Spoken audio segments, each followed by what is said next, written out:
밤새 창문을 두드리던 빗소리가 멈췄습니다. 방 안 공기는 차갑고 마음은 무겁습니다.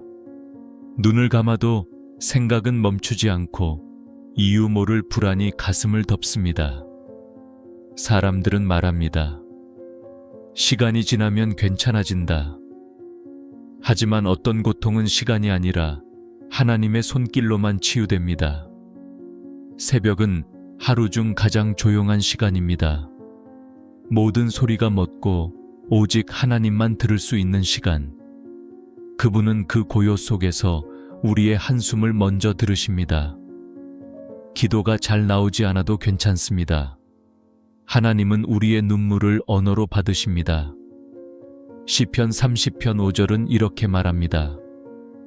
밤에는 울음이 기숙할지라도 아침에는 기쁨이 오리로다. 이 말씀은 약속입니다. 하나님은 어둠의 시간을 무의미하게 두지 않으십니다. 눈물이 머무는 밤이 길어도 그 끝에는 반드시 새벽의 빛이 있습니다. 한 성도가 있었습니다. 남편의 갑작스러운 죽음 이후 삶이 멈춘 듯 느껴졌습니다. 웃음은 사라지고 사람들과의 대화도 줄었습니다. 그녀는 어느 날 새벽 하나님께 이렇게 말했습니다. 주님, 이제는 아무것도 느껴지지 않습니다. 그때 마음 한가운데 아주 부드러운 음성이 들려왔습니다. 괜찮다. 내가 네 곁에 있다. 그녀는 울었습니다. 그 울음이 처음으로 따뜻했습니다. 그날 이후 그녀는 새벽마다 기도의 자리에 앉았습니다. 눈물이 흘러도 좋았습니다. 하나님이 그 자리에 계셨기 때문입니다. 하나님은 우리의 감정보다 깊은 곳에 임하십니다.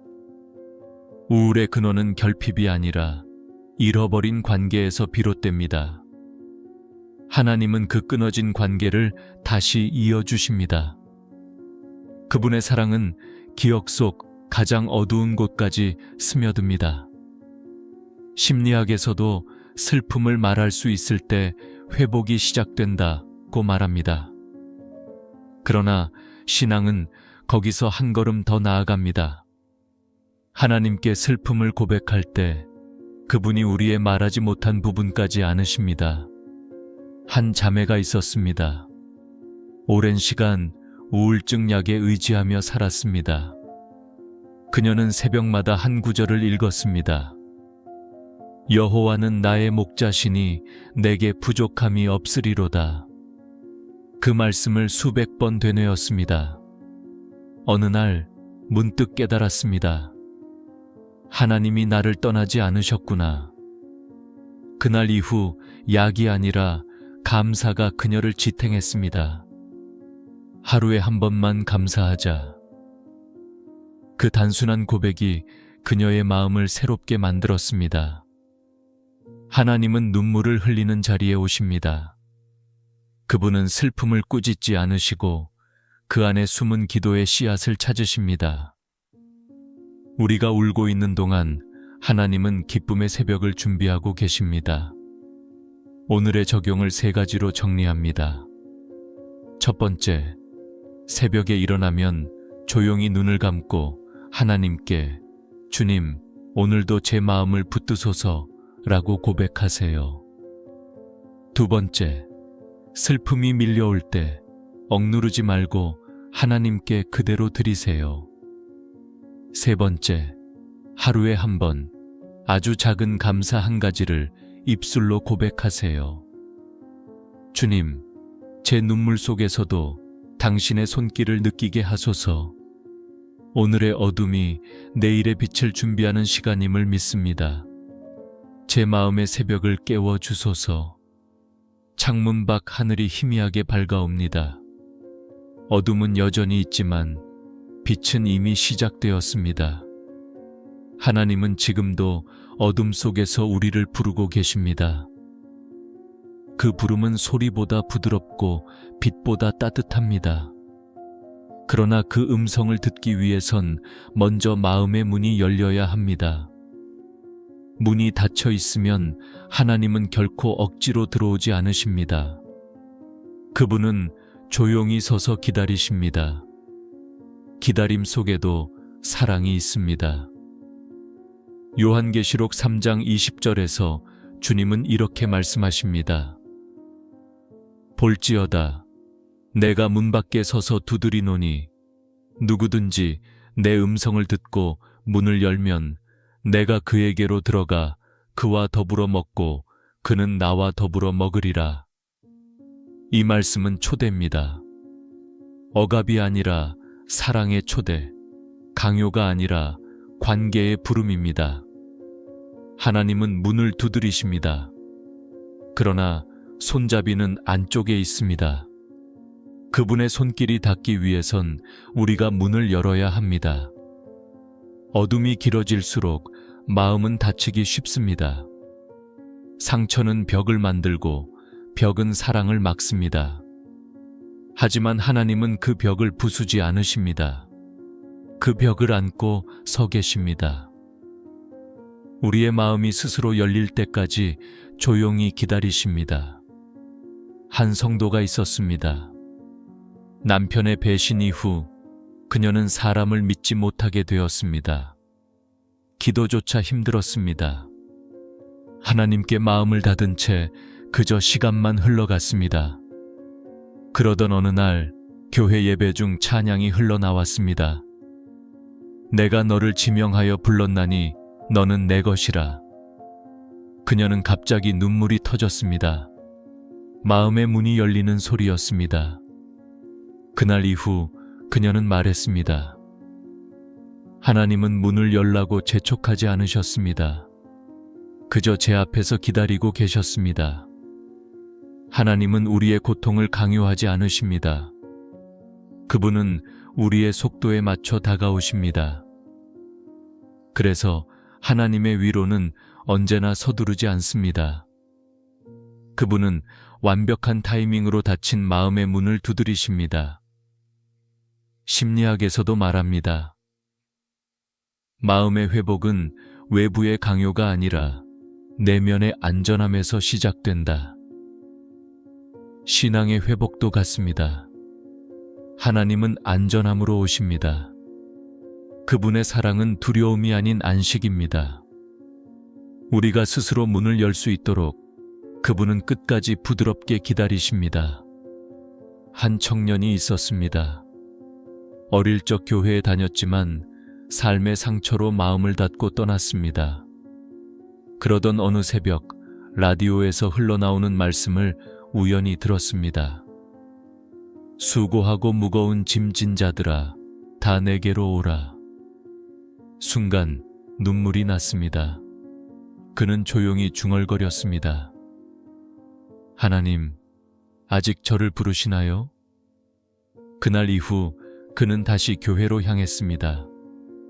그의 마음은 완전히 열리진 않았지만 하나님은 이미 그 문 앞에 서 계셨습니다. 하나님은 닫힌 문 앞에서도 떠나지 않으십니다.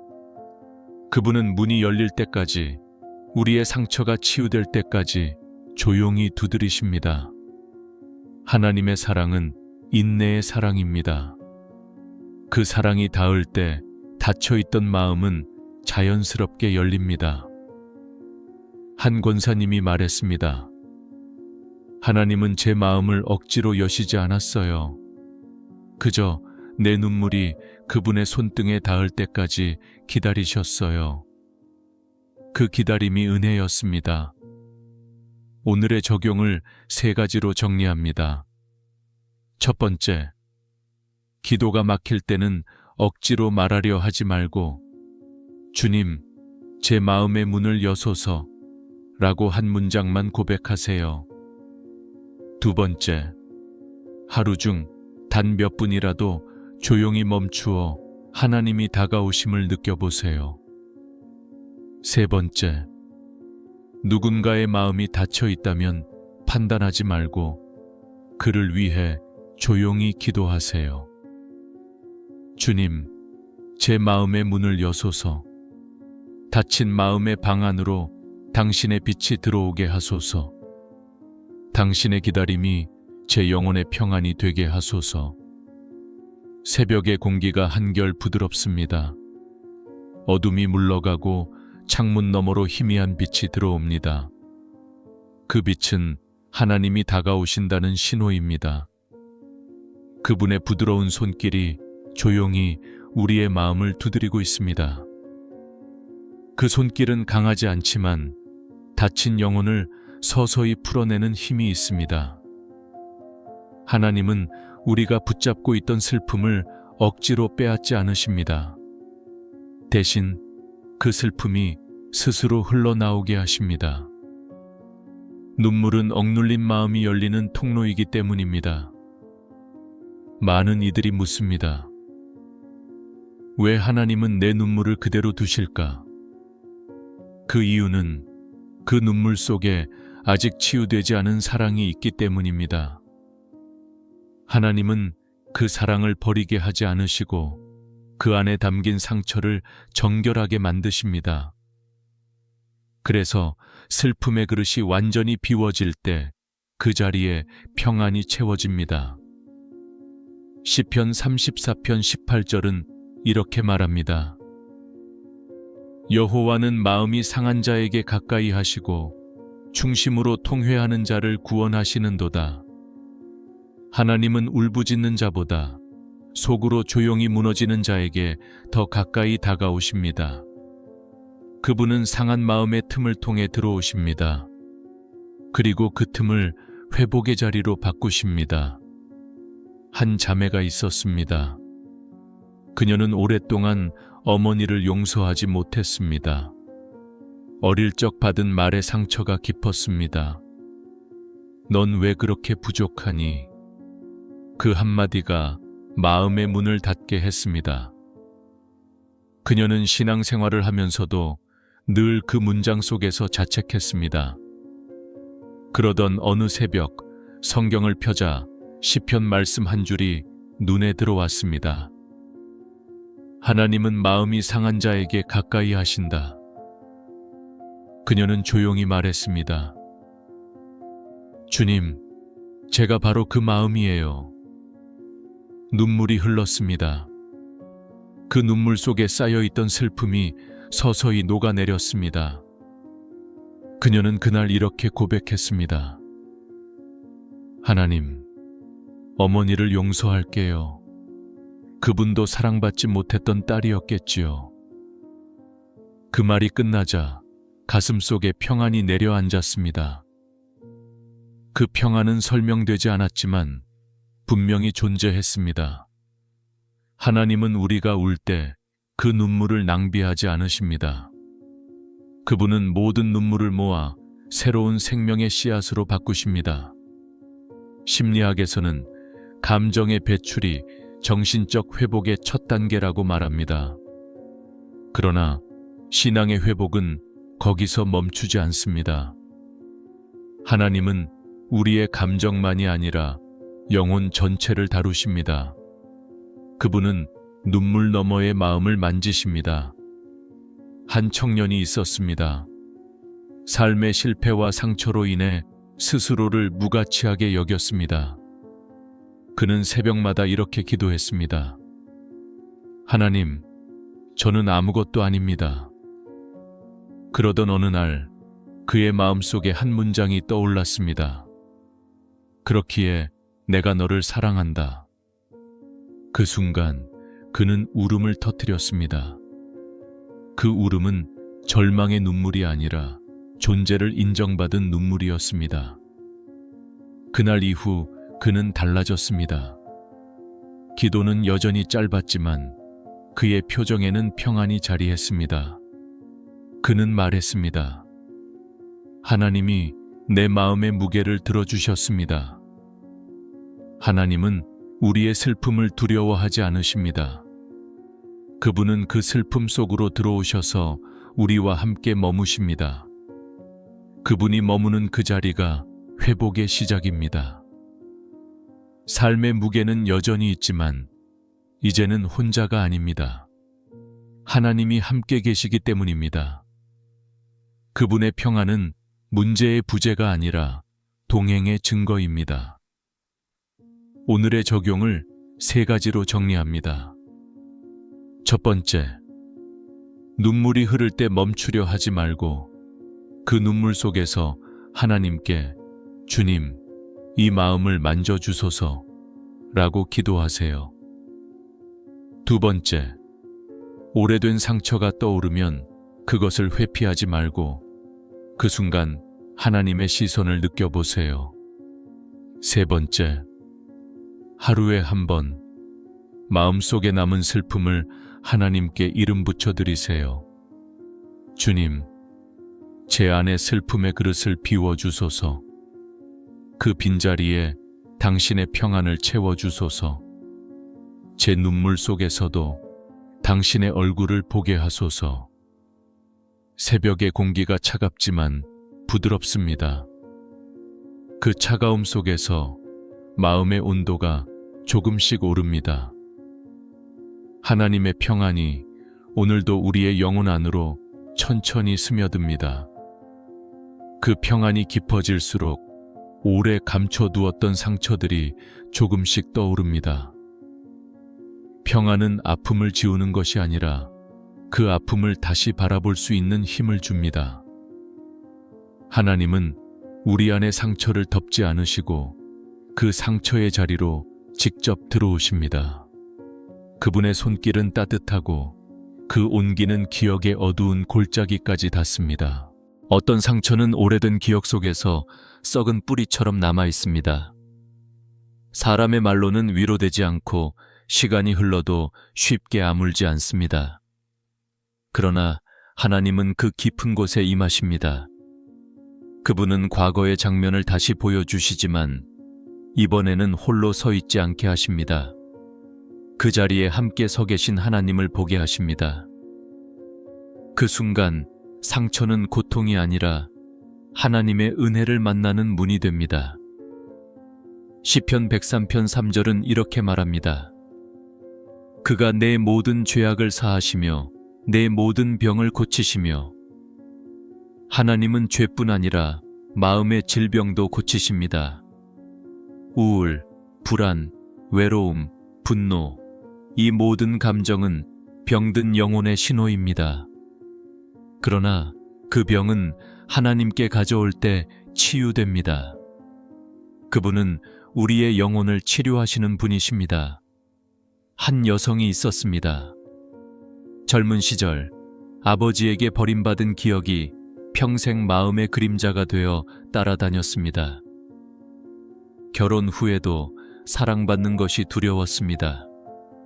사랑이 언제 끝날지 몰라 늘 불안했습니다.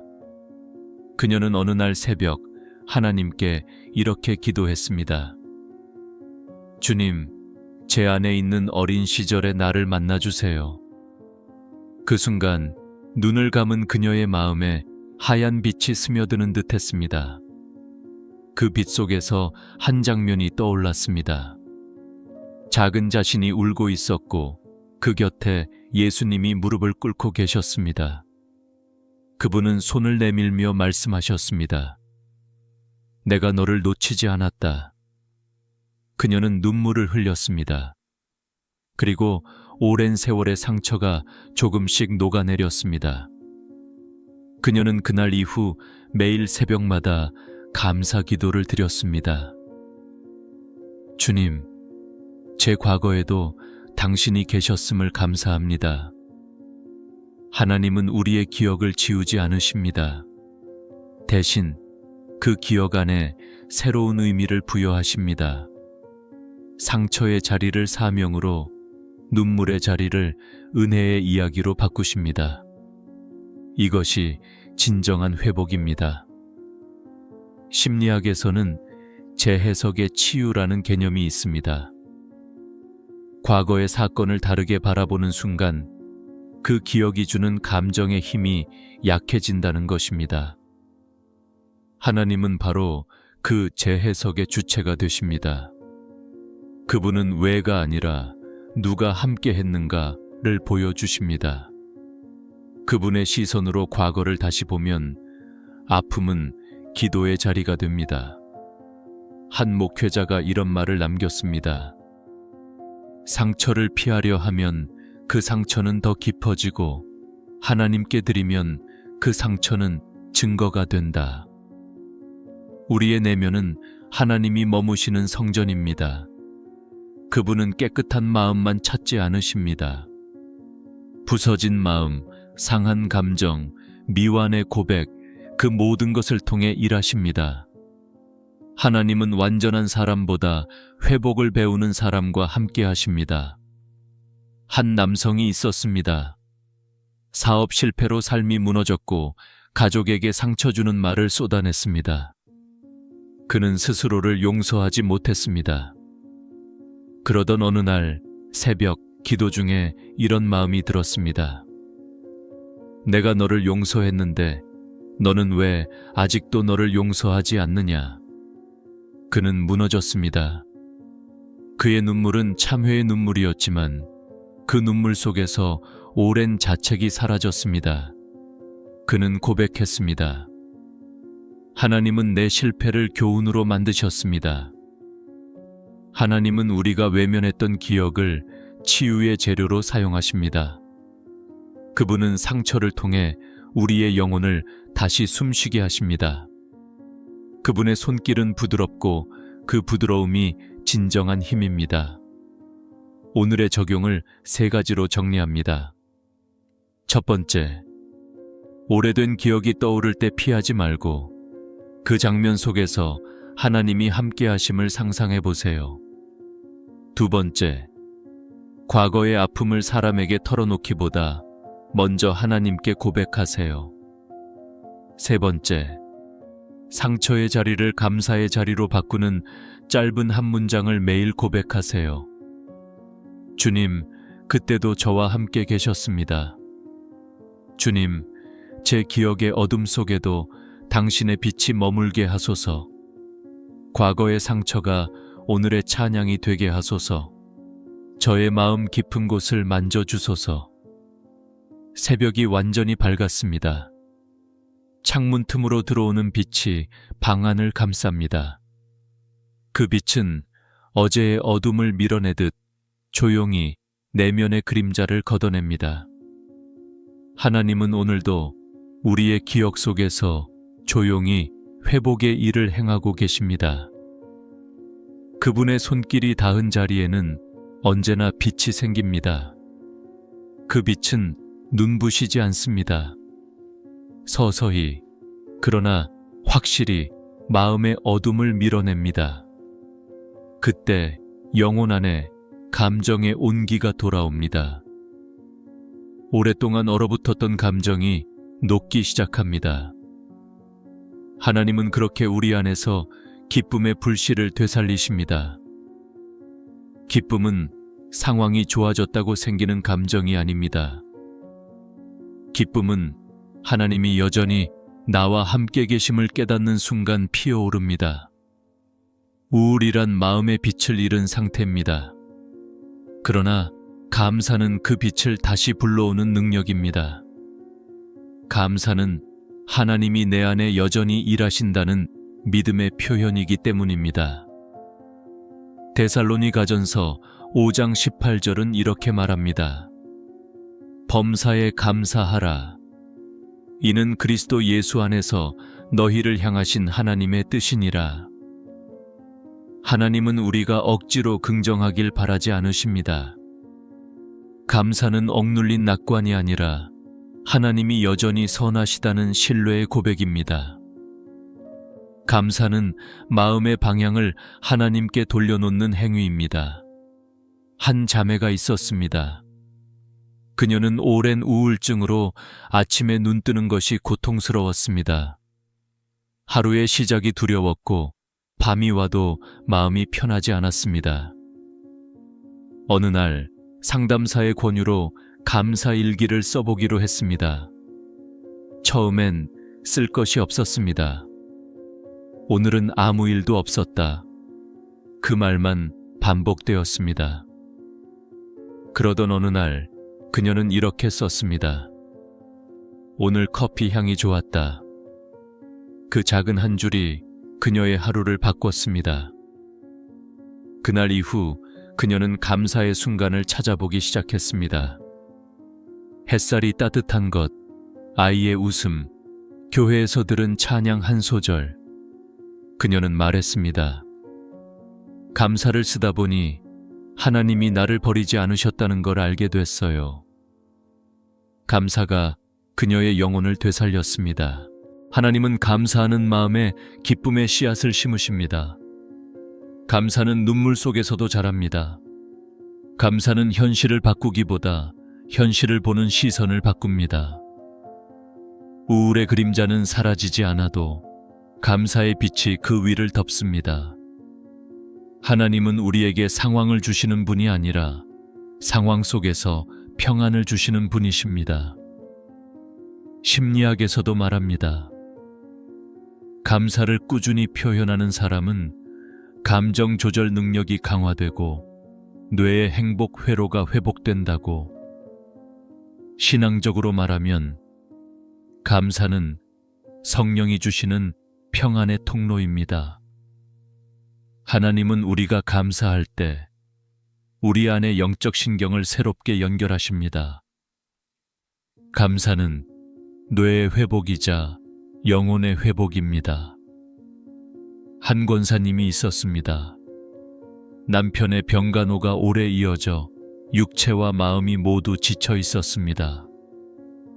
하루는 새벽기도 후에 목사님의 짧은 설교를 들었습니다. 감사할 때 눈물이 은혜로 바뀝니다. 그녀는 그 말을 붙들었습니다. 그날부터 매일 이렇게 기도했습니다. 주님, 오늘도 숨쉬게 하셔서 감사합니다. 그 기도는 단조로웠지만 그날 이후 그녀의 얼굴에는 평안이 깃들었습니다. 남편의 병세는 변하지 않았지만 그녀의 마음은 변했습니다. 그녀는 말했습니다. 감사는 현실을 바꾸지 않아도 내 마음의 하늘을 맑게 해요. 감사는 영혼의 빛입니다. 빛이 어둠을 이기는 것처럼 감사는 우울을 이깁니다. 감사하는 순간 하나님이 내 안에 계심이 확실해집니다. 우울의 밤이 길어도 감사의 새벽은 반드시 찾아옵니다. 하나님은 오늘도 말씀하십니다.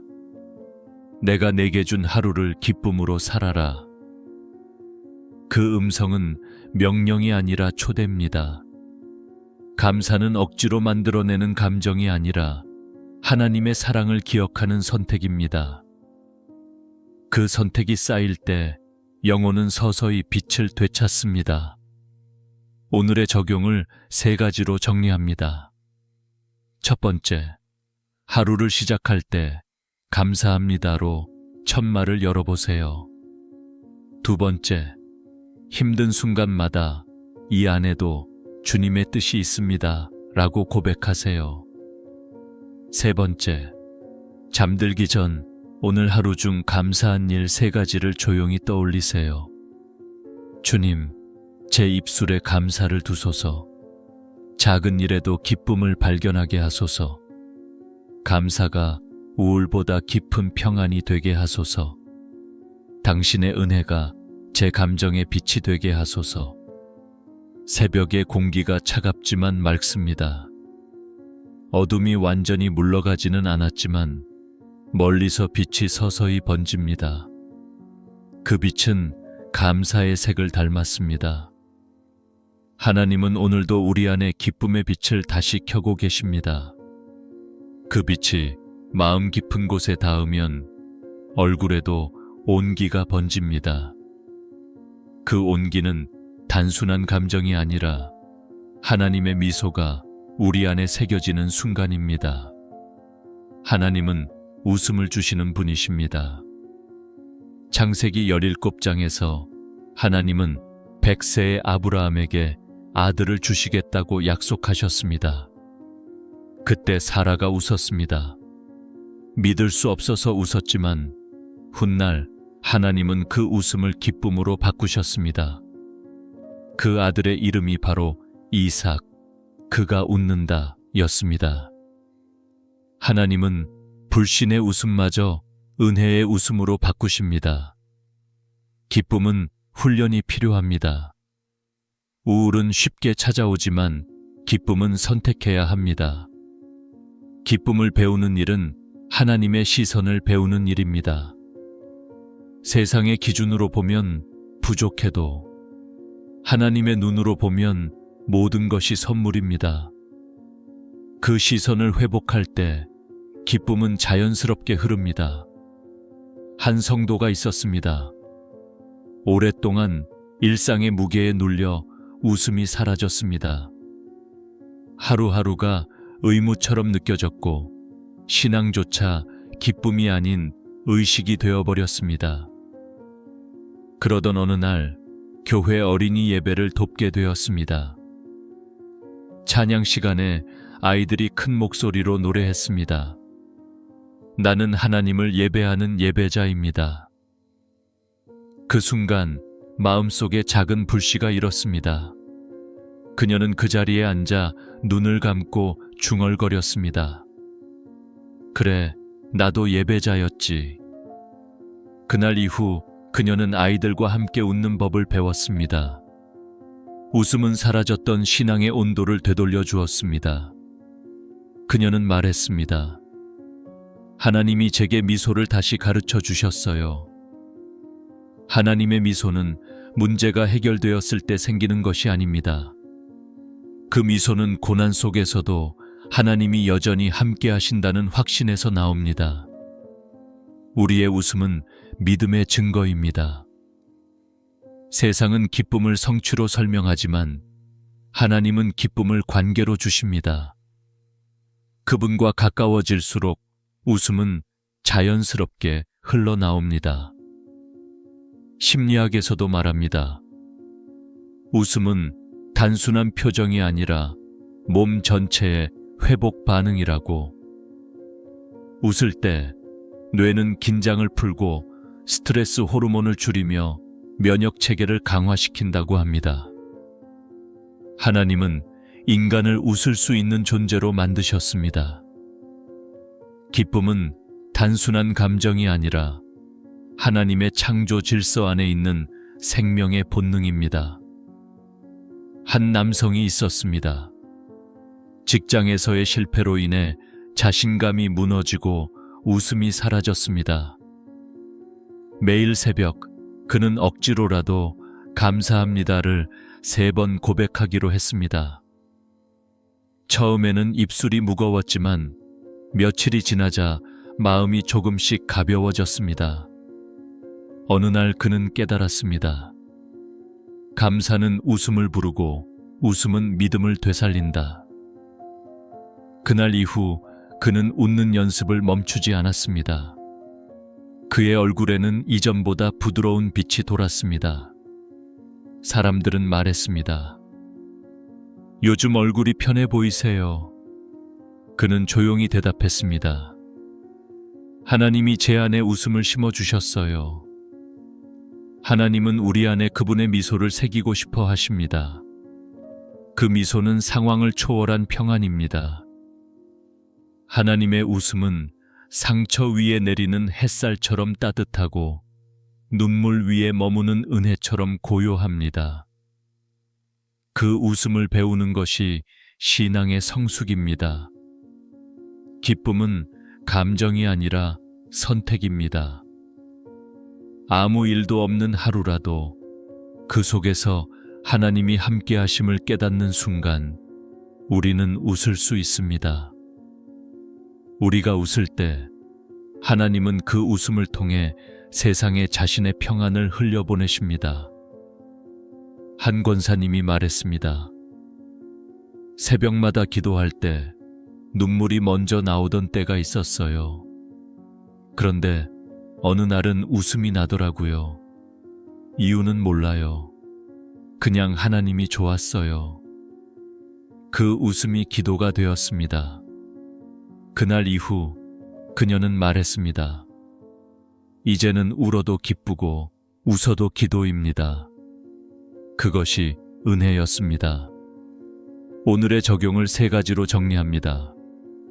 첫 번째, 하루에 한 번 거울을 보며 주님, 오늘도 기쁩니다 라고 미소 지어 보세요.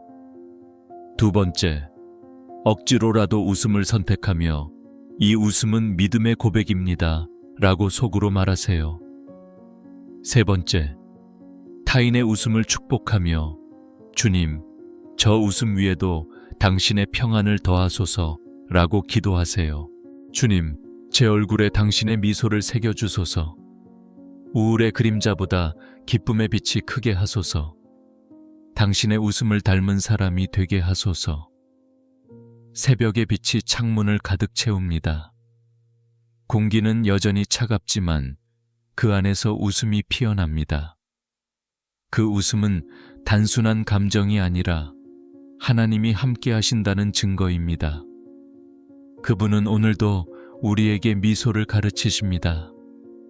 그 미소는 혼자만의 행복이 아니라 다른 사람에게 흘러가는 은혜의 시작입니다. 기쁨이 마음 안에서만 머물면 감정으로 끝나지만 사랑으로 흘러가면 하나님의 생명이 됩니다. 하나님은 우리가 받은 기쁨을 관계 속에서 나누길 원하십니다. 사랑은 언제나 흐를 때 살아납니다. 요한일서 4장 12절은 이렇게 말합니다. 어느 때나 하나님을 본 사람이 없으되 우리가 서로 사랑하면 하나님이 우리 안에 거하시고 그의 사랑이 우리 안에 온전히 이루어지느니라. 하나님은 눈으로 보이지 않지만 사랑으로 증명됩니다. 그분의 사랑은 관계를 통해 세상에 드러납니다. 닫혔던 마음이 열리고 단절된 관계가 다시 이어질 때 하나님은 그 한가운데에 계십니다. 사랑의 회복은 늘 하나님으로부터 시작됩니다. 사람이 먼저 변하려고 하면 상처가 남지만 하나님의 시선으로 바라보면 그 마음이 부드러워집니다. 용서는 의지가 아니라 은혜입니다.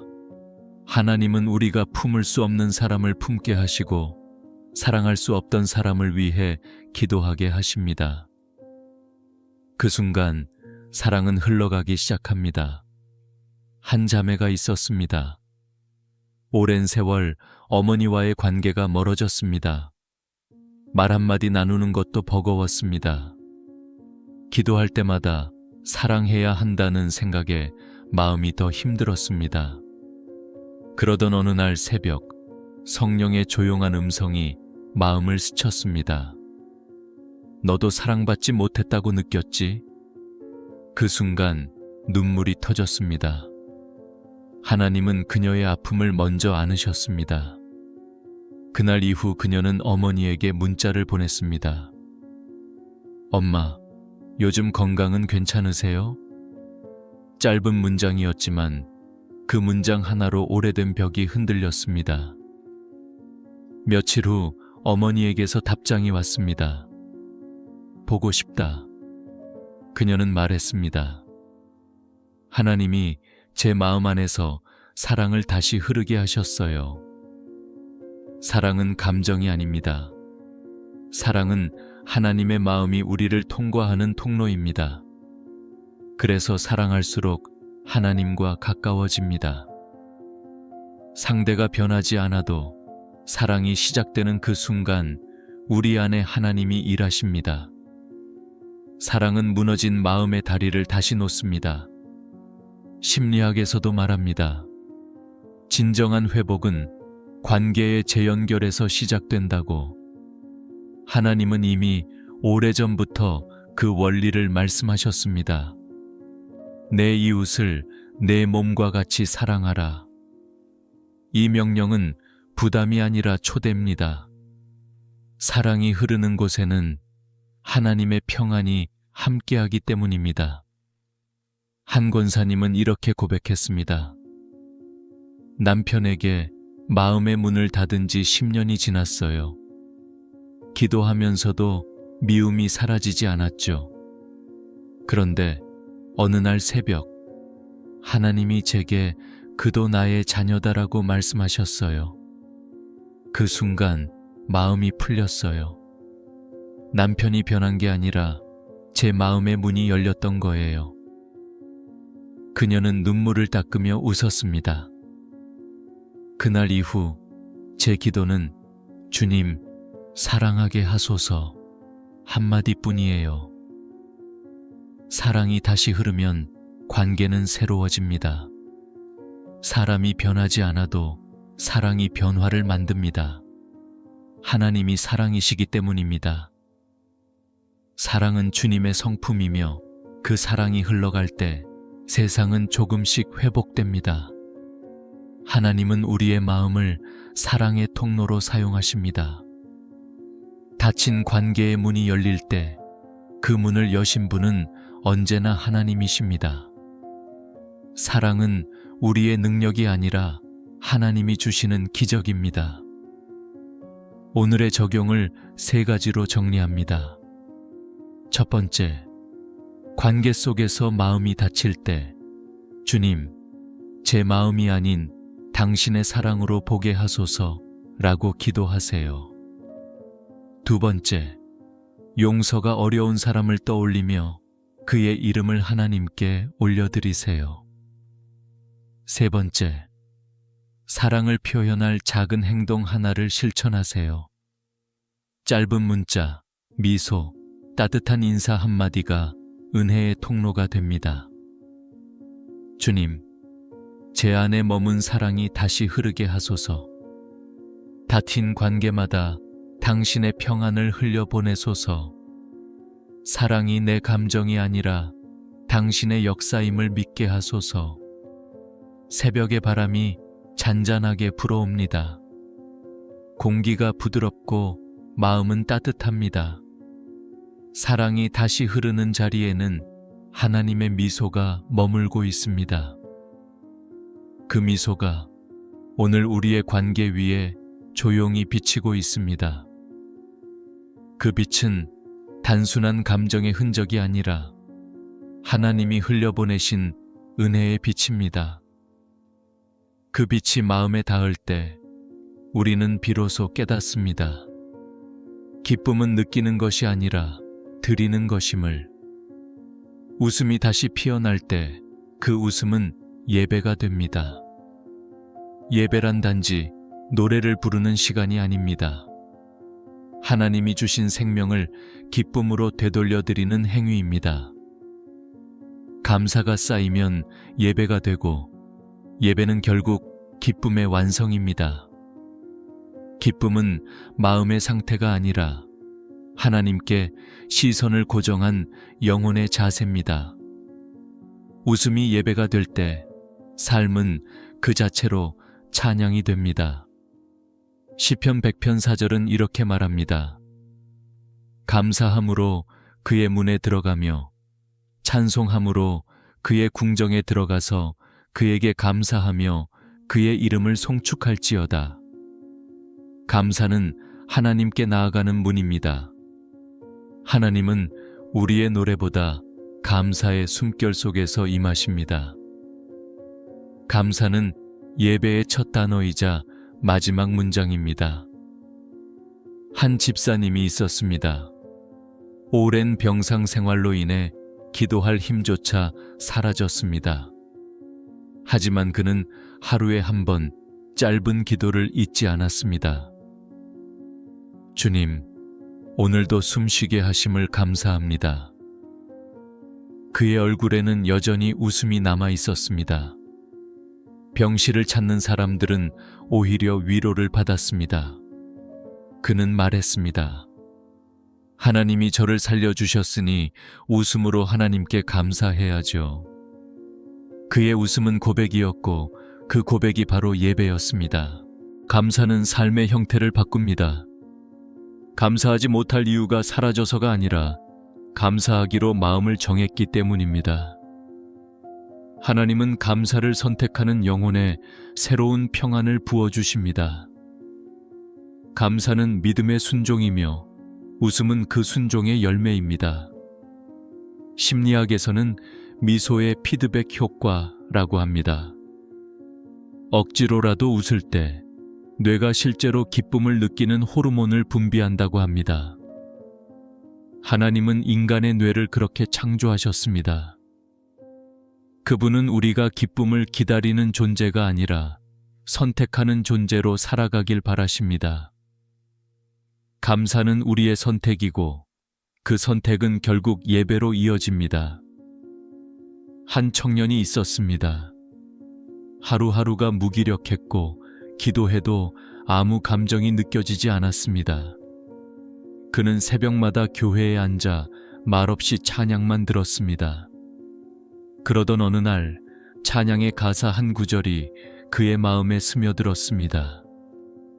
하나님은 너를 지키시는 분, 너의 오른편에서 그늘이 되시리라.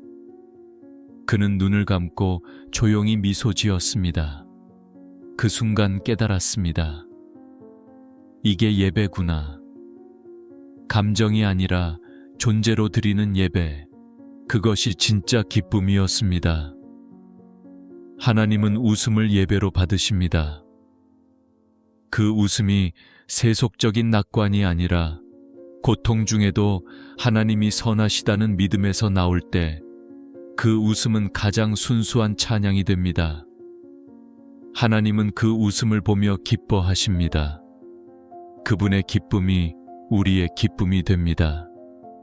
한 권사님이 새벽 기도 중에 말했습니다. 주님, 이제는 울지 않아도 되게 하소서. 그러나 하나님은 이렇게 응답하셨습니다. 이제는 웃으면서 울게 하리라. 그날 이후 그녀는 눈물 속에서도 웃을 수 있었습니다. 그 웃음은 상처를 감추지 않았지만 하나님의 손에 의지한 신뢰의 표정이었습니다. 웃음이 예배가 된다는 것은 하나님의 은혜를 얼굴로 고백하는 일입니다. 하나님은 우리의 얼굴에서 자신의 빛을 비추십니다. 감사하는 얼굴은 세상에 하나님의 존재를 드러내는 증거입니다. 우리가 웃을 때 그 웃음은 세상을 향한 하나님의 위로가 됩니다. 오늘의 적용을 3가지로 정리합니다. 첫 번째, 하루 중 감사의 이유 1가지를 찾아 웃으며 주님, 감사합니다 라고 고백하세요. 두 번째, 예배 전 거울을 보며 미소 짓고 이 얼굴이 주님의 영광을 비추게 하소서 라고 기도하세요. 세 번째, 힘든 순간일수록 감사의 말을 입술에 두세요. 주님, 이 자리에서도 찬양합니다. 주님, 제 웃음을 예배로 받으소서. 감사가 제 삶의 호흡이 되게 하소서. 웃음 속에 당신의 영광이 드러나게 하소서.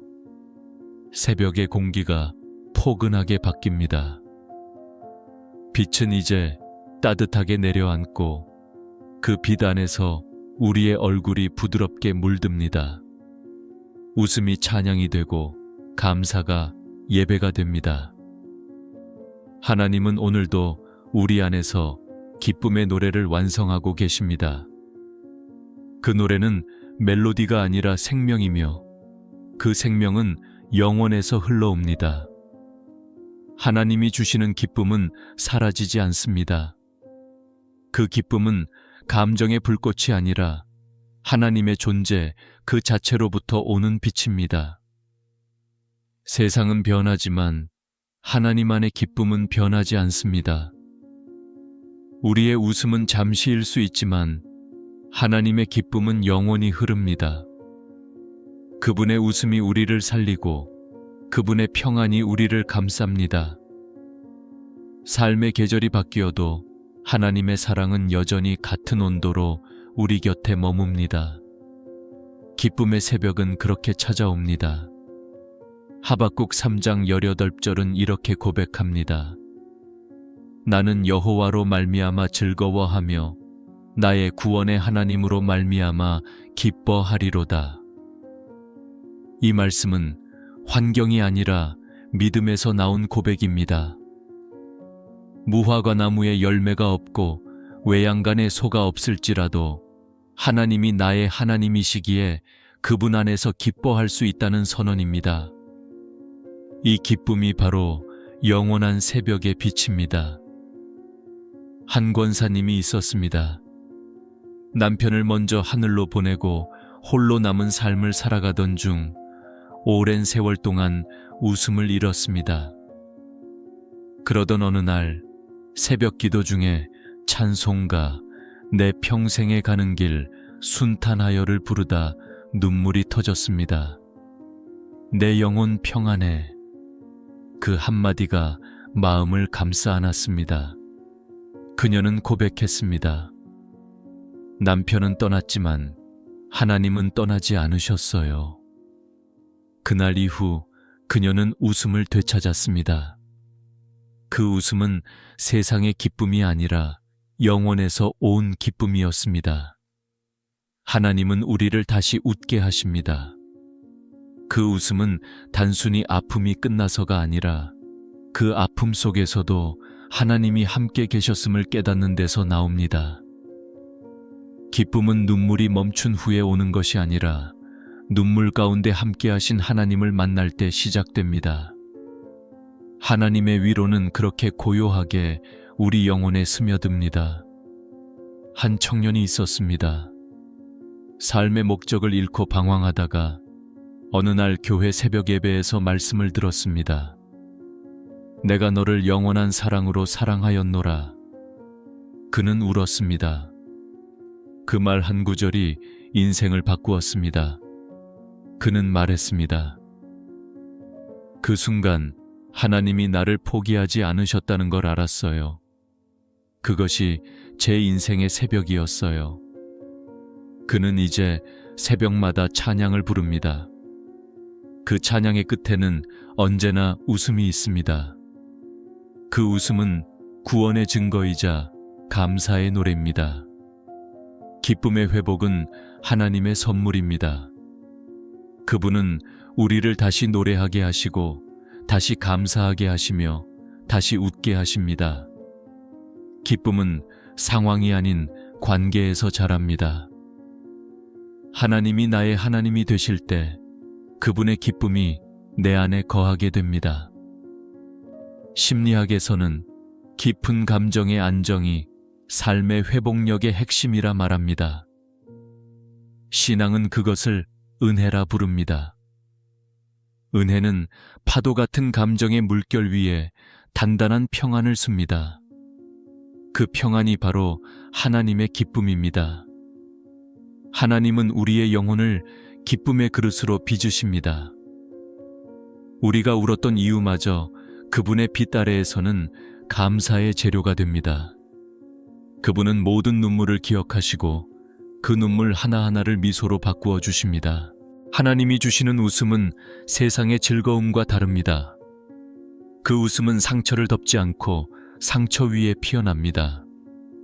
그 웃음은 가벼움이 아니라 하나님의 임재를 아는 깊은 평안입니다. 그 웃음을 배운 영혼은 고난 속에서도 노래합니다. 주님, 당신이 나의 기쁨이십니다. 한 목사님이 말했습니다. 기쁨은 하나님이 우리 안에 남기신 흔적이다. 그 흔적이 있기 때문에 우리는 절망 속에서도 다시 일어설 수 있습니다. 하나님은 우리 안에 그 흔적을 새기십니다. 그 흔적이 웃음으로, 그 웃음이 예배로, 그 예배가 영원한 찬양으로 이어집니다. 오늘의 적용을 3가지로 정리합니다. 첫 번째, 아침에 눈을 뜰 때 주님, 오늘도 당신의 기쁨 안에 거합니다 라고 고백하세요. 두 번째, 어려움이 올 때 이 순간에도 주님이 함께 하신다 라고 마음속에 말하세요. 세 번째, 하루를 마칠 때 주님, 오늘도 웃게 하심을 감사합니다 라고 기도하세요. 주님, 제 영혼의 새벽을 다시 밝혀주소서.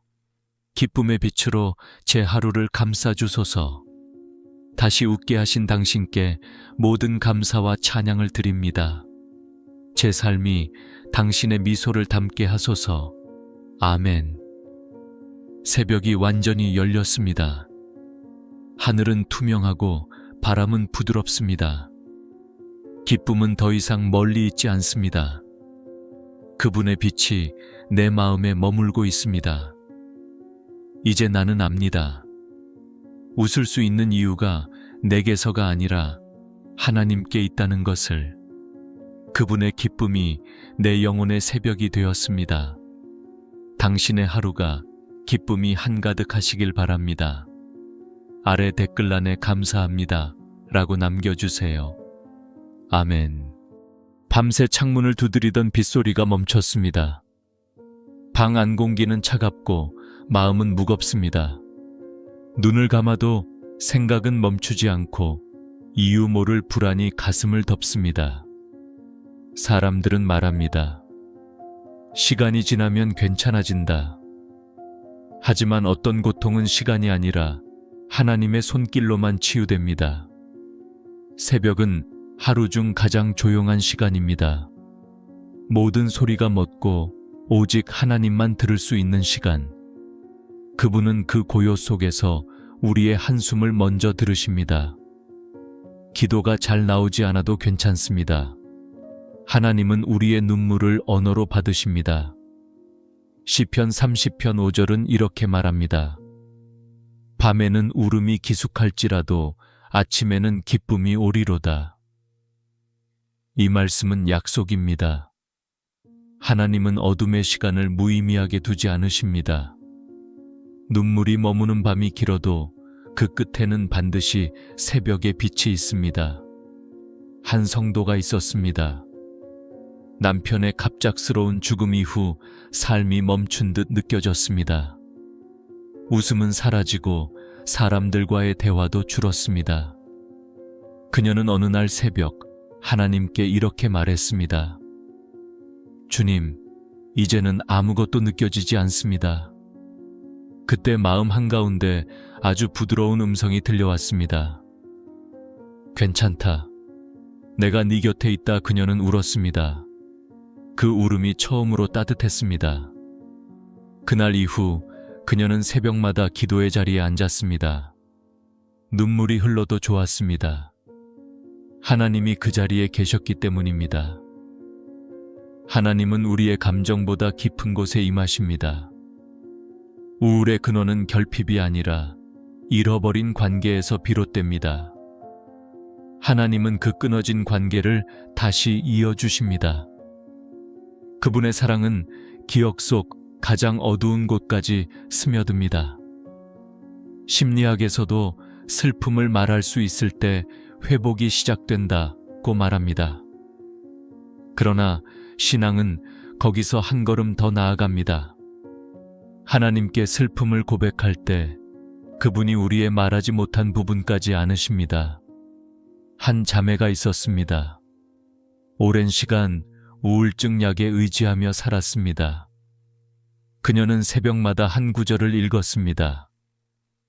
여호와는 나의 목자시니 내게 부족함이 없으리로다. 그 말씀을 수백 번 되뇌었습니다. 어느 날 문득 깨달았습니다. 하나님이 나를 떠나지 않으셨구나. 그날 이후 약이 아니라 감사가 그녀를 지탱했습니다. 하루에 한 번만 감사하자. 그 단순한 고백이 그녀의 마음을 새롭게 만들었습니다. 하나님은 눈물을 흘리는 자리에 오십니다. 그분은 슬픔을 꾸짖지 않으시고 그 안에 숨은 기도의 씨앗을 찾으십니다. 우리가 울고 있는 동안 하나님은 기쁨의 새벽을 준비하고 계십니다. 오늘의 적용을 3가지로 정리합니다. 첫 번째, 새벽에 일어나면 조용히 눈을 감고 하나님께 주님, 오늘도 제 마음을 붙드소서 라고 고백하세요. 두 번째, 슬픔이 밀려올 때 억누르지 말고 하나님께 그대로 드리세요. 세 번째, 하루에 한 번 아주 작은 감사 한 가지를 입술로 고백하세요. 주님, 제 눈물 속에서도 당신의 손길을 느끼게 하소서. 오늘의 어둠이 내일의 빛을 준비하는 시간임을 믿습니다. 제 마음의 새벽을 깨워 주소서. 창문 밖 하늘이 희미하게 밝아옵니다. 어둠은 여전히 있지만 빛은 이미 시작되었습니다. 하나님은 지금도 어둠 속에서 우리를 부르고 계십니다. 그 부름은 소리보다 부드럽고 빛보다 따뜻합니다. 그러나 그 음성을 듣기 위해선 먼저 마음의 문이 열려야 합니다. 문이 닫혀 있으면 하나님은 결코 억지로 들어오지 않으십니다. 그분은 조용히 서서 기다리십니다. 기다림 속에도 사랑이 있습니다. 요한계시록 3장 20절에서 주님은 이렇게 말씀하십니다. 볼지어다 내가 문 밖에 서서 두드리노니 누구든지 내 음성을 듣고 문을 열면 내가 그에게로 들어가 그와 더불어 먹고 그는 나와 더불어 먹으리라. 이 말씀은 초대입니다. 억압이 아니라 사랑의 초대, 강요가 아니라 관계의 부름입니다. 하나님은 문을 두드리십니다. 그러나 손잡이는 안쪽에 있습니다. 그분의 손길이 닿기 위해선 우리가 문을 열어야 합니다. 어둠이 길어질수록 마음은 다치기 쉽습니다. 상처는 벽을 만들고 벽은 사랑을 막습니다. 하지만 하나님은 그 벽을 부수지 않으십니다. 그 벽을 안고 서 계십니다. 우리의 마음이 스스로 열릴 때까지 조용히 기다리십니다. 한 성도가 있었습니다. 남편의 배신 이후 그녀는 사람을 믿지 못하게 되었습니다. 기도조차 힘들었습니다. 하나님께 마음을 닫은 채 그저 시간만 흘러갔습니다. 그러던 어느 날 교회 예배 중 찬양이 흘러나왔습니다. 내가 너를 지명하여 불렀나니 너는 내 것이라. 그녀는 갑자기 눈물이 터졌습니다. 마음의 문이 열리는 소리였습니다. 그날 이후 그녀는 말했습니다. 하나님은 문을 열라고 재촉하지 않으셨습니다. 그저 제 앞에서 기다리고 계셨습니다. 하나님은 우리의 고통을 강요하지 않으십니다. 그분은 우리의 속도에 맞춰 다가오십니다. 그래서 하나님의 위로는 언제나 서두르지 않습니다. 그분은 완벽한 타이밍으로 닫힌 마음의 문을 두드리십니다. 심리학에서도 말합니다. 마음의 회복은 외부의 강요가 아니라 내면의 안전함에서 시작된다. 신앙의 회복도 같습니다. 하나님은 안전함으로 오십니다. 그분의 사랑은 두려움이 아닌 안식입니다.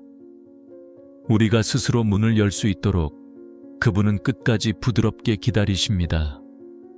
한 청년이 있었습니다. 어릴 적 교회에 다녔지만 삶의 상처로 마음을 닫고 떠났습니다. 그러던 어느 새벽 라디오에서 흘러나오는 말씀을 우연히 들었습니다. 수고하고 무거운 짐진 자들아 다 내게로 오라. 순간 눈물이 났습니다. 그는 조용히 중얼거렸습니다. 하나님, 아직 저를 부르시나요? 그날 이후 그는 다시 교회로 향했습니다. 그의 마음은 완전히 열리진 않았지만 하나님은 이미 그 문 앞에 서 계셨습니다. 하나님은 닫힌 문 앞에서도 떠나지 않으십니다. 그분은 문이 열릴 때까지, 우리의 상처가 치유될 때까지 조용히 두드리십니다. 하나님의 사랑은 인내의 사랑입니다. 그 사랑이 닿을 때 닫혀있던 마음은 자연스럽게 열립니다. 한 권사님이 말했습니다. 하나님은 제 마음을 억지로 여시지 않았어요. 그저 내 눈물이 그분의 손등에 닿을 때까지 기다리셨어요. 그 기다림이 은혜였습니다. 오늘의 적용을 3가지로 정리합니다. 첫 번째, 기도가 막힐 때는 억지로 말하려 하지 말고 주님, 제 마음의 문을 여소서 라고 한 문장만 고백하세요. 두 번째, 하루 중 단 몇 분이라도 조용히 멈추어 하나님이 다가오심을 느껴보세요. 세 번째, 누군가의 마음이 닫혀 있다면 판단하지 말고 그를 위해 조용히 기도하세요. 주님, 제 마음의 문을 여소서. 닫힌 마음의 방 안으로 당신의 빛이 들어오게 하소서. 당신의 기다림이 제 영혼의 평안이 되게 하소서. 새벽의 공기가 한결 부드럽습니다. 어둠이 물러가고 창문 너머로 희미한 빛이 들어옵니다. 그 빛은 하나님이 다가오신다는 신호입니다. 그분의 부드러운 손길이 조용히 우리의 마음을 두드리고 있습니다. 그 손길은 강하지 않지만 다친 영혼을 서서히 풀어내는 힘이 있습니다. 하나님은 우리가 붙잡고 있던 슬픔을 억지로 빼앗지 않으십니다. 대신 그 슬픔이 스스로 흘러나오게 하십니다. 눈물은 억눌린 마음이 열리는 통로이기 때문입니다. 많은 이들이 묻습니다. 왜 하나님은 내 눈물을 그대로 두실까? 그 이유는 그 눈물 속에 아직 치유되지 않은 사랑이 있기 때문입니다. 하나님은 그 사랑을 버리게 하지 않으시고 그 안에 담긴 상처를 정결하게 만드십니다. 그래서 슬픔의 그릇이 완전히 비워질 때 그 자리에 평안이 채워집니다. 시편 34편 18절은 이렇게 말합니다. 여호와는 마음이 상한 자에게 가까이 하시고 중심으로 통회하는 자를 구원하시는도다. 하나님은 울부짖는 자보다 속으로 조용히 무너지는 자에게 더 가까이 다가오십니다. 그분은 상한 마음의 틈을 통해 들어오십니다. 그리고 그 틈을 회복의 자리로 바꾸십니다. 한 자매가 있었습니다. 그녀는 오랫동안 어머니를 용서하지 못했습니다. 어릴 적 받은 말의 상처가 깊었습니다. 넌 왜 그렇게 부족하니? 그 한마디가 마음의 문을 닫게 했습니다. 그녀는 신앙생활을 하면서도 늘 그 문장 속에서 자책했습니다. 그러던 어느 새벽 성경을 펴자 시편 말씀 한 줄이 눈에 들어왔습니다. 하나님은 마음이 상한 자에게 가까이 하신다. 그녀는 조용히 말했습니다. 주님, 제가 바로 그 마음이에요. 눈물이 흘렀습니다.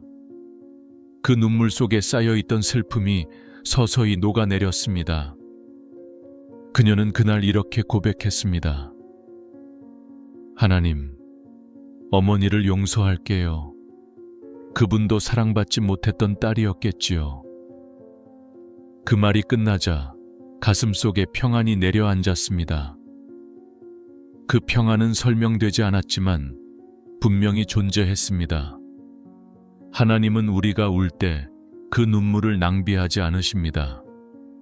그분은 모든 눈물을 모아 새로운 생명의 씨앗으로 바꾸십니다. 심리학에서는 감정의 배출이 정신적 회복의 첫 단계라고 말합니다. 그러나 신앙의 회복은 거기서 멈추지 않습니다. 하나님은 우리의 감정만이 아니라 영혼 전체를 다루십니다. 그분은 눈물 너머의 마음을 만지십니다. 한 청년이 있었습니다. 삶의 실패와 상처로 인해 스스로를 무가치하게 여겼습니다. 그는 새벽마다 이렇게 기도했습니다. 하나님, 저는 아무것도 아닙니다. 그러던 어느 날 그의 마음속에 한 문장이 떠올랐습니다. 그렇기에 내가 너를 사랑한다. 그 순간 그는 울음을 터뜨렸습니다. 그 울음은 절망의 눈물이 아니라 존재를 인정받은 눈물이었습니다. 그날 이후 그는 달라졌습니다. 기도는 여전히 짧았지만 그의 표정에는 평안이 자리했습니다. 그는 말했습니다. 하나님이 내 마음의 무게를 들어주셨습니다. 하나님은 우리의 슬픔을 두려워하지 않으십니다. 그분은 그 슬픔 속으로 들어오셔서 우리와 함께 머무십니다. 그분이 머무는 그 자리가 회복의 시작입니다. 삶의 무게는 여전히 있지만 이제는 혼자가 아닙니다. 하나님이 함께 계시기 때문입니다. 그분의 평안은 문제의 부재가 아니라 동행의 증거입니다. 오늘의 적용을 3가지로 정리합니다. 첫 번째, 눈물이 흐를 때 멈추려 하지 말고 그 눈물 속에서 하나님께 주님, 이 마음을 만져주소서 라고 기도하세요. 두 번째, 오래된 상처가 떠오르면 그것을 회피하지 말고 그 순간 하나님의 시선을 느껴보세요. 세 번째, 하루에 한 번 마음속에 남은 슬픔을 하나님께 이름 붙여드리세요.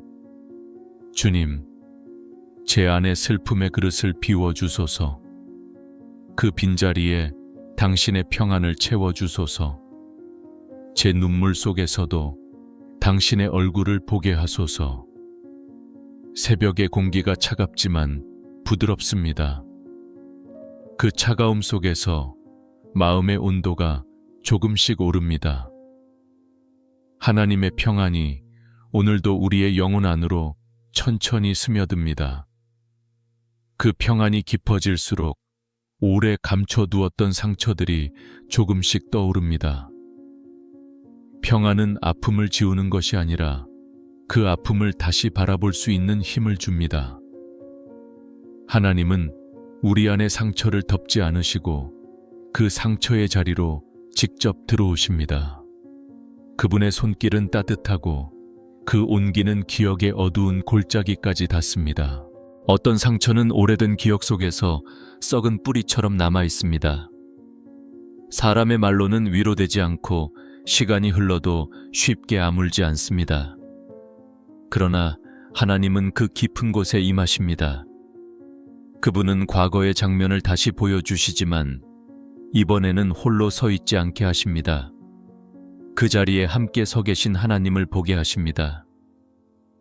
그 순간 상처는 고통이 아니라 하나님의 은혜를 만나는 문이 됩니다. 시편 103편 3절은 이렇게 말합니다. 그가 내 모든 죄악을 사하시며 내 모든 병을 고치시며. 하나님은 죄뿐 아니라 마음의 질병도 고치십니다. 우울, 불안, 외로움, 분노, 이 모든 감정은 병든 영혼의 신호입니다. 그러나 그 병은 하나님께 가져올 때 치유됩니다. 그분은 우리의 영혼을 치료하시는 분이십니다. 한 여성이 있었습니다. 젊은 시절 아버지에게 버림받은 기억이 평생 마음의 그림자가 되어 따라다녔습니다. 결혼 후에도 사랑받는 것이 두려웠습니다. 사랑이 언제 끝날지 몰라 늘 불안했습니다. 그녀는 어느 날 새벽 하나님께 이렇게 기도했습니다. 주님, 제 안에 있는 어린 시절의 나를 만나주세요. 그 순간 눈을 감은 그녀의 마음에 하얀 빛이 스며드는 듯 했습니다. 그 빛 속에서 한 장면이 떠올랐습니다. 작은 자신이 울고 있었고 그 곁에 예수님이 무릎을 꿇고 계셨습니다. 그분은 손을 내밀며 말씀하셨습니다. 내가 너를 놓치지 않았다. 그녀는 눈물을 흘렸습니다. 그리고 오랜 세월의 상처가 조금씩 녹아내렸습니다.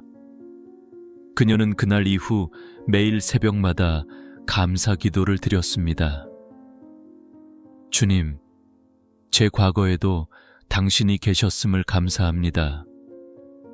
하나님은 우리의 기억을 지우지 않으십니다. 대신 그 기억 안에 새로운 의미를 부여하십니다.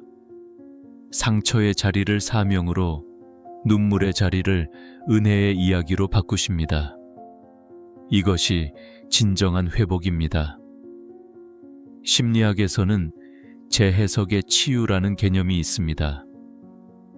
과거의 사건을 다르게 바라보는 순간 그 기억이 주는 감정의 힘이 약해진다는 것입니다. 하나님은 바로 그 재해석의 주체가 되십니다. 그분은 왜가 아니라 누가 함께 했는가를 보여주십니다. 그분의 시선으로 과거를 다시 보면 아픔은 기도의 자리가 됩니다. 한 목회자가 이런 말을 남겼습니다. 상처를 피하려 하면 그 상처는 더 깊어지고 하나님께 드리면 그 상처는 증거가 된다. 우리의 내면은 하나님이 머무시는 성전입니다. 그분은 깨끗한 마음만 찾지 않으십니다. 부서진 마음, 상한 감정, 미완의 고백, 그 모든 것을 통해 일하십니다. 하나님은 완전한 사람보다 회복을 배우는 사람과 함께 하십니다. 한 남성이 있었습니다. 사업 실패로 삶이 무너졌고 가족에게 상처 주는 말을 쏟아냈습니다. 그는 스스로를 용서하지 못했습니다. 그러던 어느 날 새벽 기도 중에 이런 마음이 들었습니다. 내가 너를 용서했는데 너는 왜 아직도 너를 용서하지 않느냐? 그는 무너졌습니다. 그의 눈물은 참회의 눈물이었지만 그 눈물 속에서 오랜 자책이 사라졌습니다. 그는 고백했습니다. 하나님은 내 실패를 교훈으로 만드셨습니다. 하나님은 우리가 외면했던 기억을 치유의 재료로 사용하십니다. 그분은 상처를 통해 우리의 영혼을 다시 숨쉬게 하십니다. 그분의 손길은 부드럽고 그 부드러움이 진정한 힘입니다. 오늘의 적용을 3가지로 정리합니다. 첫 번째, 오래된 기억이 떠오를 때 피하지 말고 그 장면 속에서 하나님이 함께 하심을 상상해 보세요. 두 번째, 과거의 아픔을 사람에게 털어놓기보다 먼저 하나님께 고백하세요. 세 번째, 상처의 자리를 감사의 자리로 바꾸는 짧은 한 문장을 매일 고백하세요. 주님, 그때도 저와 함께 계셨습니다. 주님, 제 기억의 어둠 속에도 당신의 빛이 머물게 하소서. 과거의 상처가 오늘의 찬양이 되게 하소서. 저의 마음 깊은 곳을 만져주소서. 새벽이 완전히 밝았습니다. 창문 틈으로 들어오는 빛이 방 안을 감쌉니다. 그 빛은 어제의 어둠을 밀어내듯 조용히 내면의 그림자를 걷어냅니다. 하나님은 오늘도 우리의 기억 속에서 조용히 회복의 일을 행하고 계십니다. 그분의 손길이 닿은 자리에는 언제나 빛이 생깁니다. 그 빛은 눈부시지 않습니다. 서서히, 그러나 확실히 마음의 어둠을 밀어냅니다. 그때 영혼 안에 감정의 온기가 돌아옵니다. 오랫동안 얼어붙었던 감정이 녹기 시작합니다. 하나님은 그렇게 우리 안에서 기쁨의 불씨를 되살리십니다. 기쁨은 상황이 좋아졌다고 생기는 감정이 아닙니다. 기쁨은 하나님이 여전히 나와 함께 계심을 깨닫는 순간 피어오릅니다. 우울이란 마음의 빛을 잃은 상태입니다. 그러나 감사는 그 빛을 다시 불러오는 능력입니다. 감사는 하나님이 내 안에 여전히 일하신다는 믿음의 표현이기 때문입니다. 데살로니가전서 5장 18절은 이렇게 말합니다. 범사에 감사하라. 이는 그리스도 예수 안에서 너희를 향하신 하나님의 뜻이니라. 하나님은 우리가 억지로 긍정하길 바라지 않으십니다. 감사는 억눌린 낙관이 아니라 하나님이 여전히 선하시다는 신뢰의 고백입니다. 감사는 마음의 방향을 하나님께 돌려놓는 행위입니다. 한 자매가 있었습니다. 그녀는 오랜 우울증으로 아침에 눈 뜨는 것이 고통스러웠습니다. 하루의 시작이 두려웠고 밤이 와도 마음이 편하지 않았습니다. 어느 날 상담사의 권유로 감사 일기를 써보기로 했습니다. 처음엔 쓸 것이 없었습니다. 오늘은 아무 일도 없었다. 그 말만 반복되었습니다. 그러던 어느 날 그녀는 이렇게 썼습니다. 오늘 커피 향이 좋았다. 그 작은 한 줄이 그녀의 하루를 바꿨습니다. 그날 이후 그녀는 감사의 순간을 찾아보기 시작했습니다. 햇살이 따뜻한 것, 아이의 웃음, 교회에서 들은 찬양 한 소절. 그녀는 말했습니다. 감사를 쓰다 보니 하나님이 나를 버리지 않으셨다는 걸 알게 됐어요. 감사가 그녀의 영혼을 되살렸습니다. 하나님은 감사하는 마음에 기쁨의 씨앗을 심으십니다. 감사는 눈물 속에서도 자랍니다. 감사는 현실을 바꾸기보다 현실을 보는 시선을 바꿉니다. 우울의 그림자는 사라지지 않아도 감사의 빛이 그 위를 덮습니다. 하나님은 우리에게 상황을 주시는 분이 아니라 상황 속에서 평안을 주시는 분이십니다. 심리학에서도 말합니다. 감사를 꾸준히 표현하는 사람은 감정 조절 능력이 강화되고 뇌의 행복 회로가 회복된다고. 신앙적으로 말하면 감사는 성령이 주시는 평안의 통로입니다. 하나님은 우리가 감사할 때 우리 안의 영적 신경을 새롭게 연결하십니다. 감사는 뇌의 회복이자 영혼의 회복입니다. 한 권사님이 있었습니다. 남편의 병간호가 오래 이어져 육체와 마음이 모두 지쳐 있었습니다. 하루는 새벽기도 후에 목사님의 짧은 설교를 들었습니다. 감사할 때 눈물이 은혜로 바뀝니다. 그녀는 그 말을 붙들었습니다. 그날부터 매일 이렇게 기도했습니다. 주님, 오늘도 숨쉬게 하셔서 감사합니다. 그 기도는 단조로웠지만 그날 이후 그녀의 얼굴에는 평안이 깃들었습니다. 남편의 병세는 변하지 않았지만 그녀의 마음은 변했습니다. 그녀는 말했습니다. 감사는 현실을 바꾸지 않아도 내 마음의 하늘을 맑게 해요. 감사는 영혼의 빛입니다. 빛이 어둠을 이기는 것처럼 감사는 우울을 이깁니다. 감사하는 순간 하나님이 내 안에 계심이 확실해집니다. 우울의 밤이 길어도 감사의 새벽은 반드시 찾아옵니다. 하나님은 오늘도 말씀하십니다. 내가 내게 준 하루를 기쁨으로 살아라. 그 음성은 명령이 아니라 초대입니다. 감사는 억지로 만들어내는 감정이 아니라 하나님의 사랑을 기억하는 선택입니다. 그 선택이 쌓일 때 영혼은 서서히 빛을 되찾습니다. 오늘의 적용을 3가지로 정리합니다.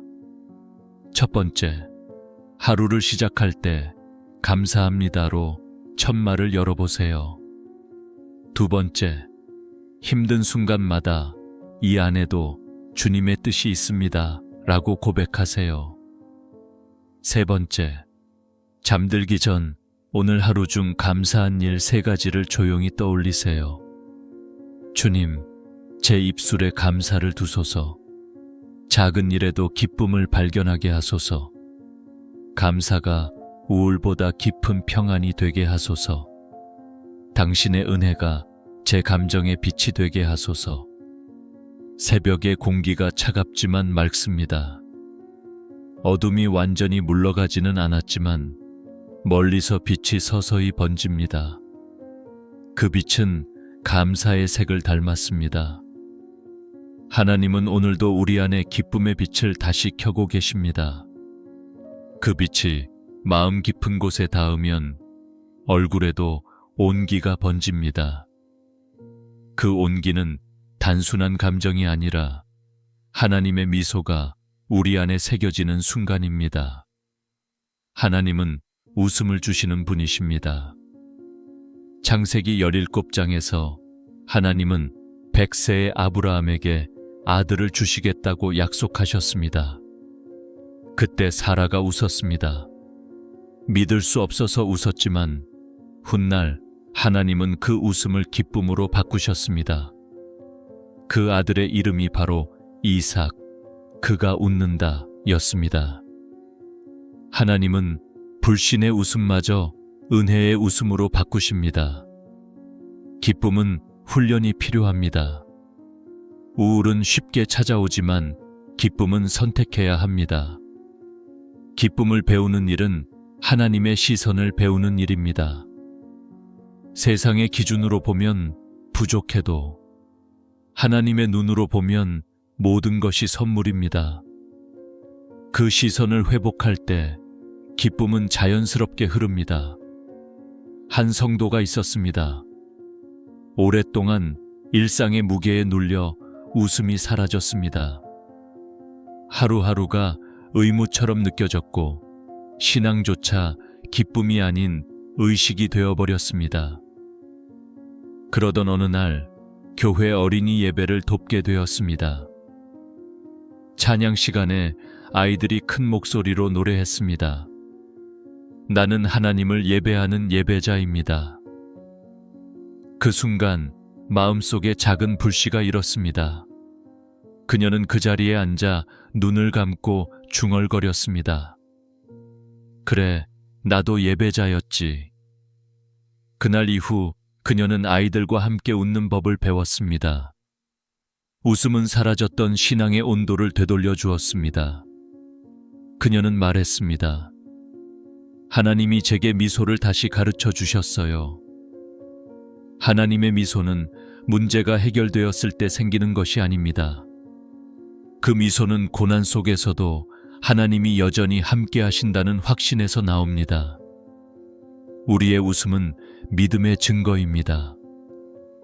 세상은 기쁨을 성취로 설명하지만 하나님은 기쁨을 관계로 주십니다. 그분과 가까워질수록 웃음은 자연스럽게 흘러나옵니다. 심리학에서도 말합니다.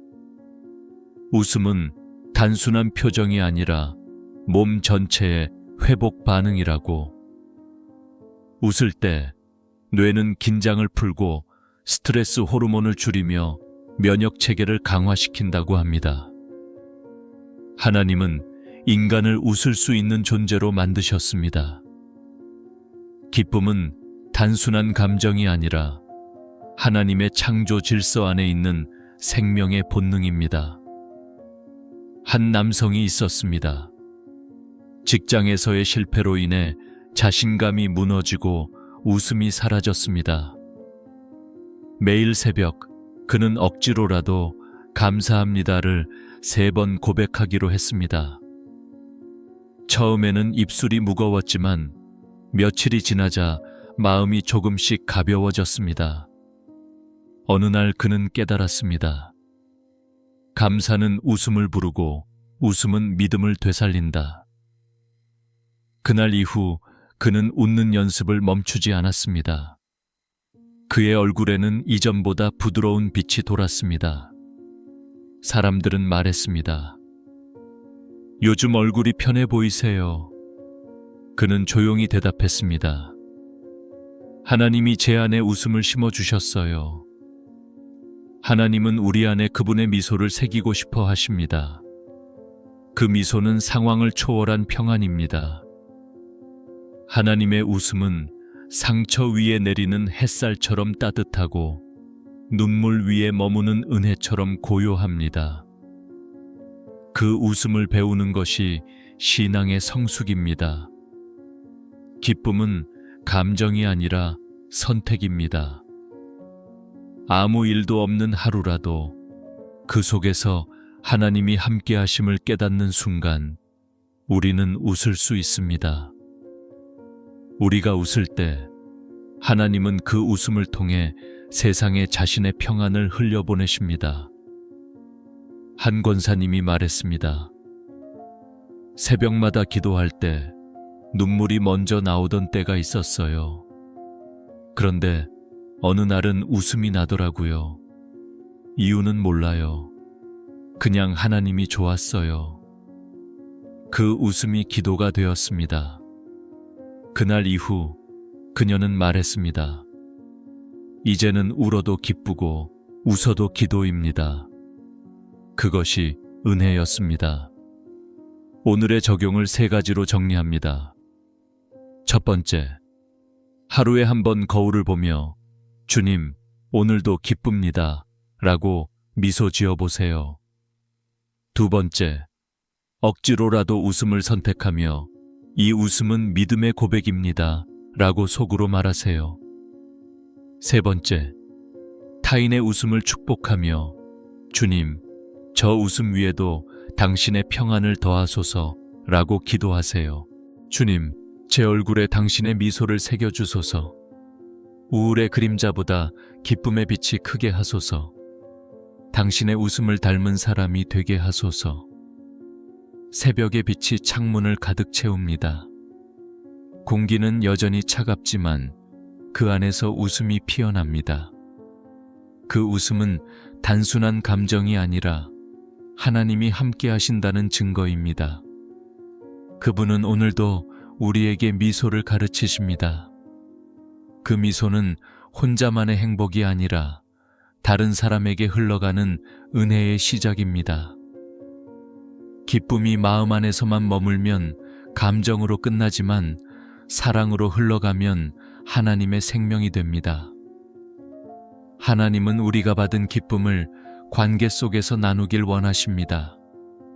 사랑은 언제나 흐를 때 살아납니다. 요한일서 4장 12절은 이렇게 말합니다. 어느 때나 하나님을 본 사람이 없으되 우리가 서로 사랑하면 하나님이 우리 안에 거하시고 그의 사랑이 우리 안에 온전히 이루어지느니라. 하나님은 눈으로 보이지 않지만 사랑으로 증명됩니다. 그분의 사랑은 관계를 통해 세상에 드러납니다.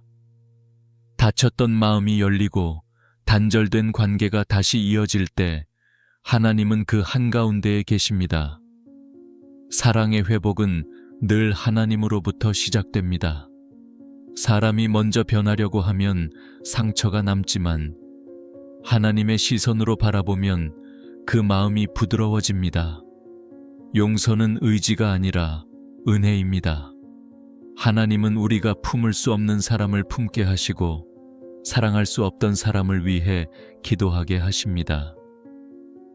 그 순간 사랑은 흘러가기 시작합니다. 한 자매가 있었습니다. 오랜 세월 어머니와의 관계가 멀어졌습니다. 말 한마디 나누는 것도 버거웠습니다. 기도할 때마다 사랑해야 한다는 생각에 마음이 더 힘들었습니다. 그러던 어느 날 새벽, 성령의 조용한 음성이 마음을 스쳤습니다. 너도 사랑받지 못했다고 느꼈지? 그 순간 눈물이 터졌습니다. 하나님은 그녀의 아픔을 먼저 안으셨습니다. 그날 이후 그녀는 어머니에게 문자를 보냈습니다. 엄마, 요즘 건강은 괜찮으세요? 짧은 문장이었지만 그 문장 하나로 오래된 벽이 흔들렸습니다. 며칠 후 어머니에게서 답장이 왔습니다. 보고 싶다. 그녀는 말했습니다. 하나님이 제 마음 안에서 사랑을 다시 흐르게 하셨어요. 사랑은 감정이 아닙니다. 사랑은 하나님의 마음이 우리를 통과하는 통로입니다. 그래서 사랑할수록 하나님과 가까워집니다. 상대가 변하지 않아도 사랑이 시작되는 그 순간 우리 안에 하나님이 일하십니다. 사랑은 무너진 마음의 다리를 다시 놓습니다. 심리학에서도 말합니다. 진정한 회복은 관계의 재연결에서 시작된다고.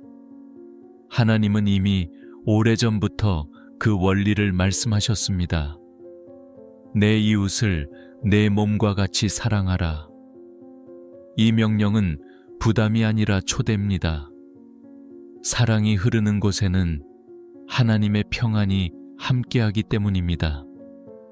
한 권사님은 이렇게 고백했습니다.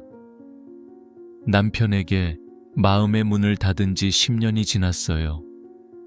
기도하면서도 미움이 사라지지 않았죠. 그런데 어느 날 새벽, 하나님이 제게 그도 나의 자녀다라고 말씀하셨어요. 그 순간 마음이 풀렸어요. 남편이 변한 게 아니라 제 마음의 문이 열렸던 거예요. 그녀는 눈물을 닦으며 웃었습니다. 그날 이후 제 기도는 주님, 사랑하게 하소서 한마디뿐이에요. 사랑이 다시 흐르면 관계는 새로워집니다. 사람이 변하지 않아도 사랑이 변화를 만듭니다. 하나님이 사랑이시기 때문입니다. 사랑은 주님의 성품이며 그 사랑이 흘러갈 때 세상은 조금씩 회복됩니다. 하나님은 우리의 마음을 사랑의 통로로 사용하십니다. 닫힌 관계의 문이 열릴 때 그 문을 여신 분은 언제나 하나님이십니다. 사랑은 우리의 능력이 아니라 하나님이 주시는 기적입니다. 오늘의 적용을 3가지로 정리합니다. 첫 번째, 관계 속에서 마음이 닫힐 때 주님, 제 마음이 아닌 당신의 사랑으로 보게 하소서라고 기도하세요.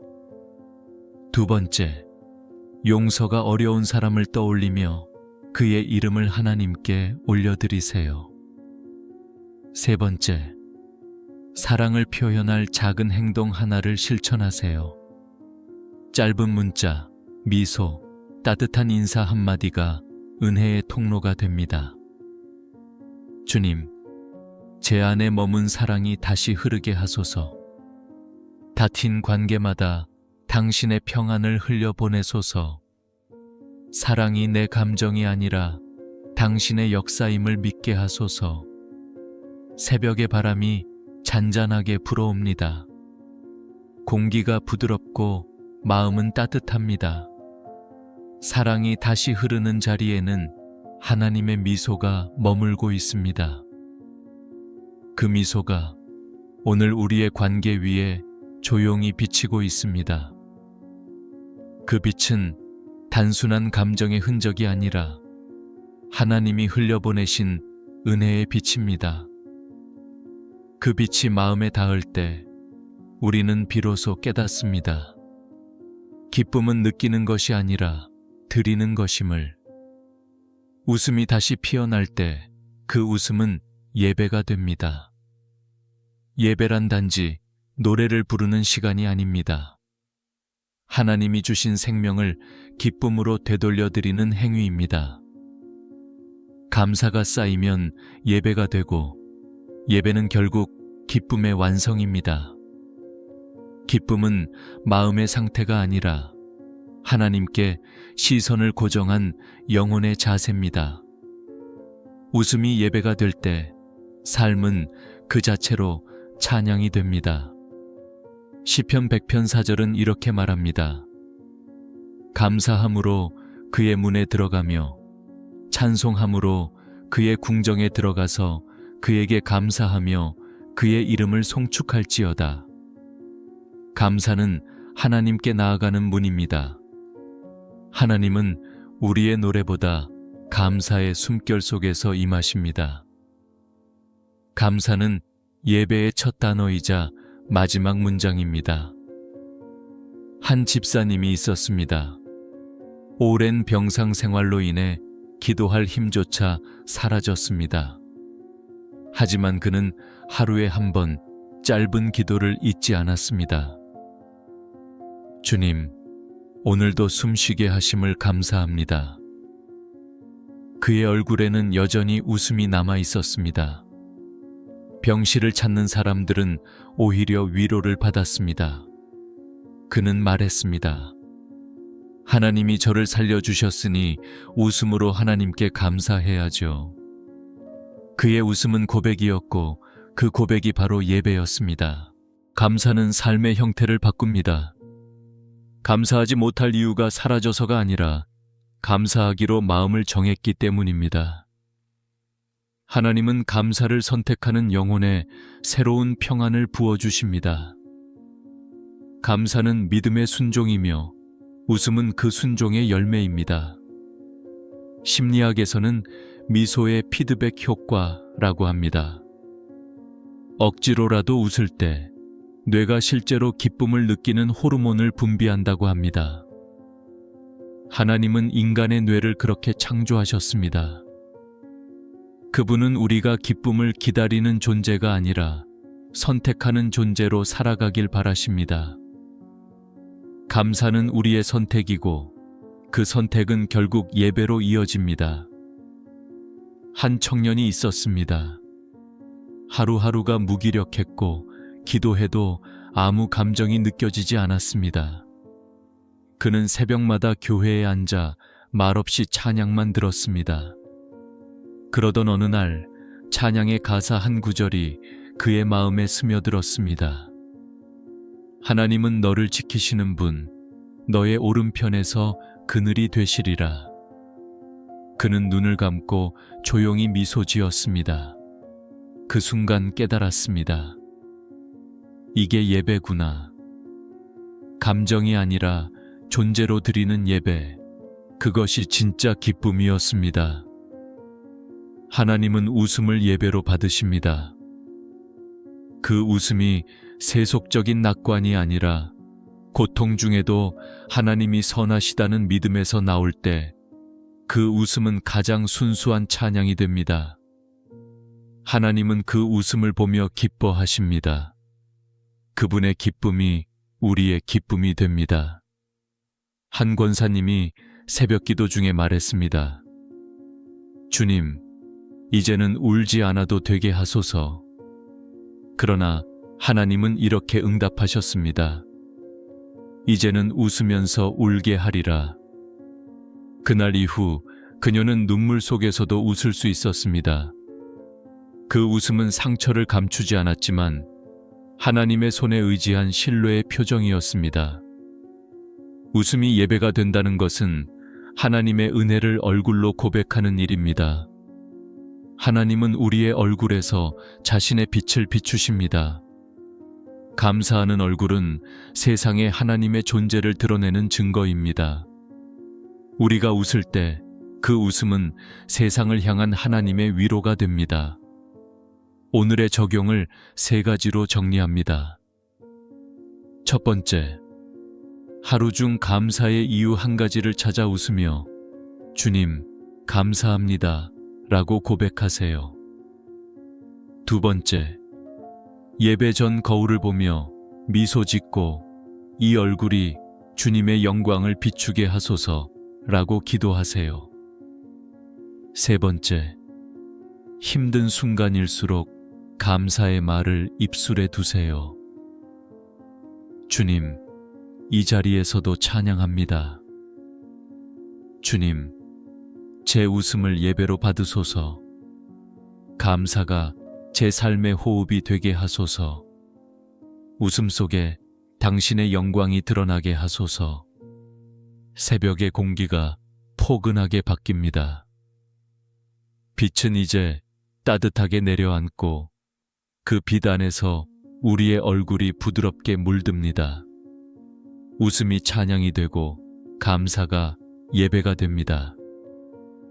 하나님은 오늘도 우리 안에서 기쁨의 노래를 완성하고 계십니다. 그 노래는 멜로디가 아니라 생명이며 그 생명은 영혼에서 흘러옵니다.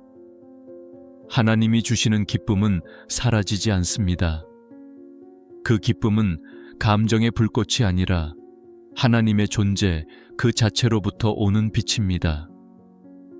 세상은 변하지만 하나님 안의 기쁨은 변하지 않습니다. 우리의 웃음은 잠시일 수 있지만 하나님의 기쁨은 영원히 흐릅니다.